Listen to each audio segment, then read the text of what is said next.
Interessante. E a gente ouve bastante, principalmente para a gente da área de TI, a gente ouve assim: ah, não, essa empresa contrata CLT, essa empresa contrata PJ. Sim. O que é, no caso, o PJ e, assim, qual a diferença entre, né, o PJ e o CLT? E se alguém entra como PJ na empresa, ele tem algum direito, a empresa tem alguma responsabilidade sobre esse funcionário que entra como PJ?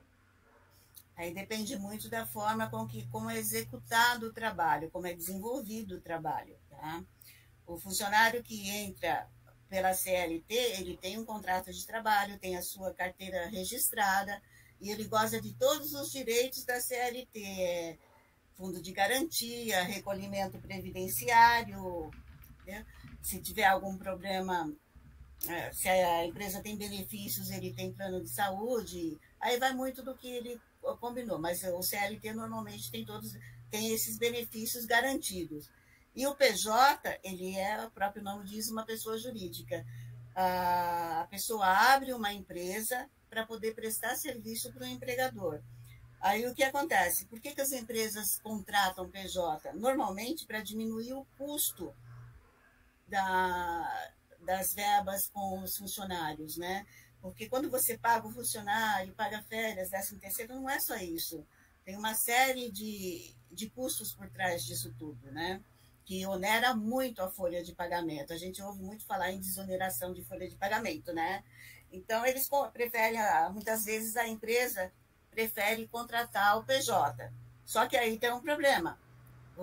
Se você contratar uma pessoa sob a forma de PJ, eles fazem um contrato com a empresa e o prestador de serviço é o responsável pela empresa, então você tem a empresa que contrata e o contratado. Tá? Se esse contratado começar a prestar serviço para esse empregador, vamos supor, ele tem horário para cumprir, ele tem subordinação, ele tem que se submeter às ordens do empregador. Quem define tudo isso é o empregador, ele não tem liberdade para isso. Tá? Ele tem salário determinado. Isso são características que comprovam um vínculo de trabalho. Tá? Se isso acontecer sempre, outra coisa, a exclusividade para o empregador. Tá? Ele contrata o PJ, mas o PJ não pode ter nenhum outro contrato com outra empresa. Então, ele tem exclusividade. É um dos requisitos também. O outro requisito é o serviço tem que ser executado por aquela pessoa, pelo PJ. A pessoa, normalmente, PJ é uma empresa individual. Então, tem que ser realizado exclusivamente por aquela pessoa. Eu não posso contratar alguém e pôr aquela pessoa para desenvolver as atividades que está lá no contrato que eu vou oferecer o meu serviço para o empregador. Então, você tem a pessoalidade, tá? Que é isso, você que tem que prestar esse serviço. Você tem a subordinação, o que mais que eu falei? Já até esqueci. Aí você tem a subordinação, e você tem o salário, você tem que cumprir jornada de trabalho, o, tudo isso, ele comprova um vínculo de emprego. Então, se o empregado PJ conseguir comprovar tudo isso, ele consegue reverter essa forma de contratação para uma forma de CLT, aí o empregador é obrigado a pagar todos os direitos dele, fundo de garantia, contribuição, 13º, férias e tudo mais, inclusive hora extras. Tá? Isso acontece bastante. Então, é um contrato que o empregador tem que tomar muito cuidado quando ele elabora.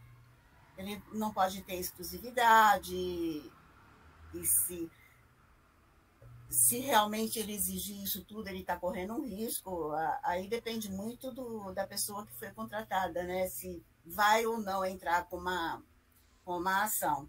Por que às vezes o empregado aceita trabalhar na forma de pessoa jurídica? Normalmente o salário é maior do que o salário da CLT, né? Então isso a pessoa interessa para a pessoa. Quem é que não quer ter um salário maior? Concorda? Então, o que acontece?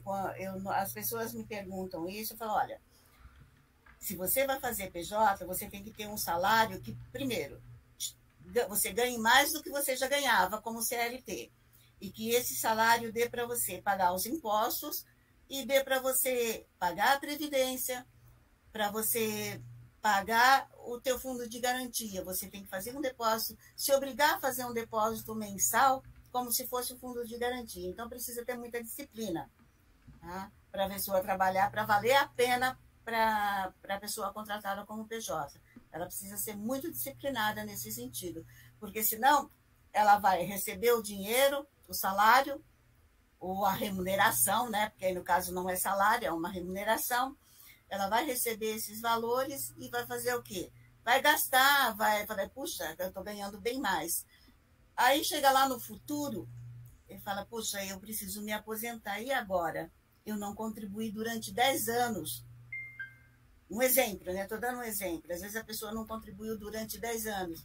Falta esses 10 anos para ele. Aí ele vai se arrepender de ter feito tudo isso, de não ter tomado cuidado de recolher um valor razoável, né? Porque muitas vezes o que acontece? A pessoa recolhe só sobre um salário, por exemplo. E ele vai se aposentar, no cálculo da aposentadoria dele vai entrar esse um salário. E não efetivamente, vamos supor, se ele ganha 15 mil, não vai entrar.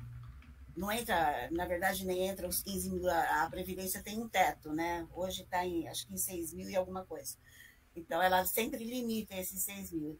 Então, eu sempre digo, procure recolher o INSS, mesmo pela PJ, sobre o teto do INSS, para você, quando você for se aposentar, você ter um valor razoável na aposentadoria. Que hoje em dia é difícil você conseguir o teto. Legal. Então, E vo- a PJ é isso, nem sempre é bom para o empregado, é bom para o empregador, mas para o empregado nem sempre é bom. E se ele tiver Entendi. todas essas características, ele pode entrar com uma ação para caracterizar o vínculo de emprego com base na CLT. Certo. E Cacilda, você falou uma coisa sobre a questão de exclusividade. Um CLT ele, contratado tem que ter exclusividade para a empresa? Quando você é contratado PJ ou CLT? No caso do CLT.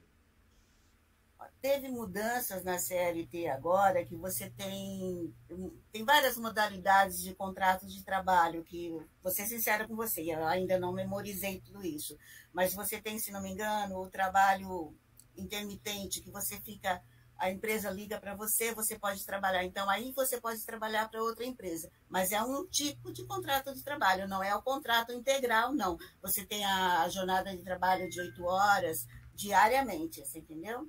Entendi. Contínuo na empresa. Você vai trabalhar uma vez ou outra. Tá. Então, aí realmente você até pode ser contratado por outra empresa. Entendi. E Mas nessa